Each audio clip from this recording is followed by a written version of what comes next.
Yo, what's going on guys? It's Calix Duty here, back again with another video.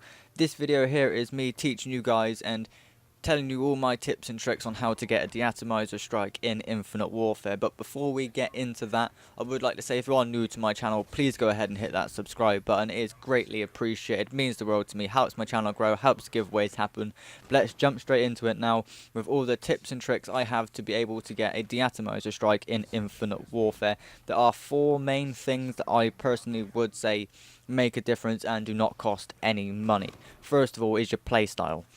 Your playstyle makes a huge difference to how well you play in Infinite Warfare, as a lot of you guys will know by my gameplays if you have been to my channel before and seen my sort of videos, that I like to push up into the spawns and patrol just the outskirts of the spawn so they feel a little bit pressured and sort of panic a little bit, but I'm comfortable with what I am doing.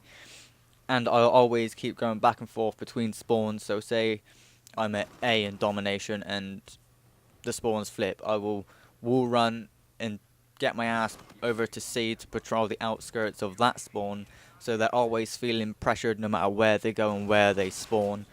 I will never really venture towards B in domination too much, because that is a main focus point for everyone really to go for, because once you've got A, you're going to want B if you're going for the objectives and wanting to win. But personally, I don't go for that. I ain't bothered about win to loss ratio, or I'm bothered about kill to death and how well I actually do in the game. Second of all is game mode. If you're not in a rush, you'll like to take it a little bit more steady like I do, where you don't want to have to push yourself and push a little bit too hard so you got that chance of dying more. I play hardcore domination, which you guys can tell by this video you are watching right now is hardcore domination, and I find that that is literally perfect for me, and that's literally the best way I find I'll be able to get it, because you've got 2 rounds, it's at least a 10-minute game, you've always got plenty of time to be able to drop that De-Atomizer, and if you die first round and you're about halfway to it, you've always still got that chance to be able to get it again, and you can always go for a double. If you get it first round, go for a double, drop another one the second round, you know, you've always got that opportunity to be able to do so. And now kill streaks, they make a huge difference as well. My kill streaks in this video are UAV, care package, and then warden. Sadly, that's not what I would normally run. Normally I would use UAV, warden, advanced UAV, but I wasn't the right level to be able to use advanced UAV, which does put me at a bit of a disadvantage, but I still dropped the De-Atomizer in the first round of domination, which is absolutely brilliant. Next one is class setup, and it all makes a huge difference, and depends on what guns you're using as well, whether you're using the K-Bar 32 Igloo Buster, the Mauler Ruin, the MV4 Fallout, you name them, it all varies between which one you would obviously use and what attachments you'd use on each individual one. Is all going to vary. You're not going to use the same attachments on every single one. In this video I'm using the K-Bar 32 Igloo Buster. As you can see, my class setup is ELO, quick draw, extended mags and grip. That is what I find works brilliant on this gun.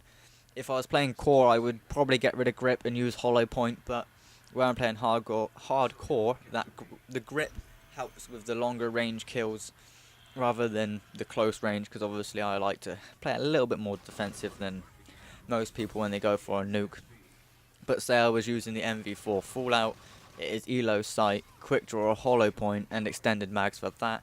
I always normally run extended mags when it comes to me going for De-Atomizer, because you need that. Those extra few bullets, however many you get with extended mags, helps considerably. So that is personally what I run on that.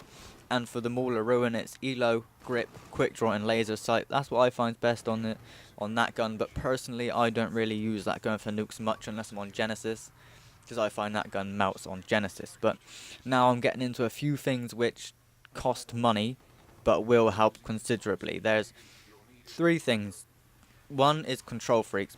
They help so much with accuracy. If you don't use them, I suggest going on their website, buying a set, or going on Amazon, buying a set on there as well. They're so good. I cannot pick a fault with any of them. They're all amazing, brilliant quality, help with your aim considerably.